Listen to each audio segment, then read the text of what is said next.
السلام علیکم ورحمۃ اللہ وبرکاتہ۔ دوستوں کیا حال ہے؟ خیریت سے؟ آج ہم قبرستان جا رہے ہیں بھائی کے ساتھ، جہاں ہمارے بزرگ دادا ابو دادی اماں نانا ابو نانی اماں مدفون ہیں۔ ہم ان کے لیے دعائیں استغفار اور درجات کی بلندی کے لیے دعائیں کریں گے، اور اس کے ساتھ آخر میں ہم آپ کو ایک ایسی قبر دکھائیں گے جو جنگ کے مشہور گلوکار تھے منصور ملنگی کے نام سے، ان کی قبر بھی آپ کو دکھائیں گے۔ اچھا، ہم قبرستان پہنچ گئے ہیں۔ اس قبرستان کا نام جکھڑ فقیر ہے۔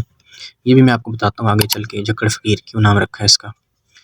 اچھا، سب سے پہلے ہم اپنی دادی اماں کی قبر پر آئے۔ یہاں ہم نے سورتیں پڑھ کے ان کے لیے درجات کی بلندی کی دعائیں کی، ان کے لیے خوب مغفرت کی دعائیں کی، اور اس کے بعد دادی اماں کی قبر کے بعد پھر ہم نے اپنی نانی اماں کی قبر پہ گئے۔ وہاں پہ بھی ہم نے دعائیں کی، اللہ تعالیٰ ان کو جنت میں اعلیٰ مقام عطا فرمائے۔ اس کے بعد نانا ابو کی قبر پہ گئے۔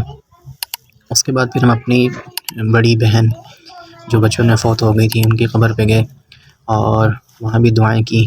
آخرت میں سفارش کا اللہ تعالیٰ ذریعہ بنائے ان کو ہمارے لیے، والدین کے لیے۔ اچھا، میں نے شروع میں عرض کیا کہ اس قبرستان کا نام جکھڑ فقیر کیوں رکھا گیا۔ بعد میں پتہ چلا کہ یہاں ایک بابا جی مدفون ہیں بزرگ، اسی نام سے، جکھڑ فقیر کے نام سے، تو اسی نام کی مناسبت سے پھر قبرستان کو اسی نام سے جانا جاتا ہے کہ جکھڑ فقیر کا قبرستان۔ تو ہم نے بھی یہاں پہ حاضری دی اور فاتحہ پڑھی، اور یہاں سے پھر نکلے باہر۔ تو اب آپ کو لے چلتے ہیں انہی منصور ملنگی کی قبر پر۔ دیکھیں دنیا میں کتنا نام کمایا، پیسہ کمایا، لیکن آخرت میں صرف نیک اعمال جاتے ہیں، ساتھ کچھ بھی نہیں لے گا، سب کچھ یہاں رہ جاتا ہے۔ اللہ تعالیٰ ہم سب کو نیک اعمال کرنے کی توفیق عطا فرمائے، آخرت اچھی فرمائے۔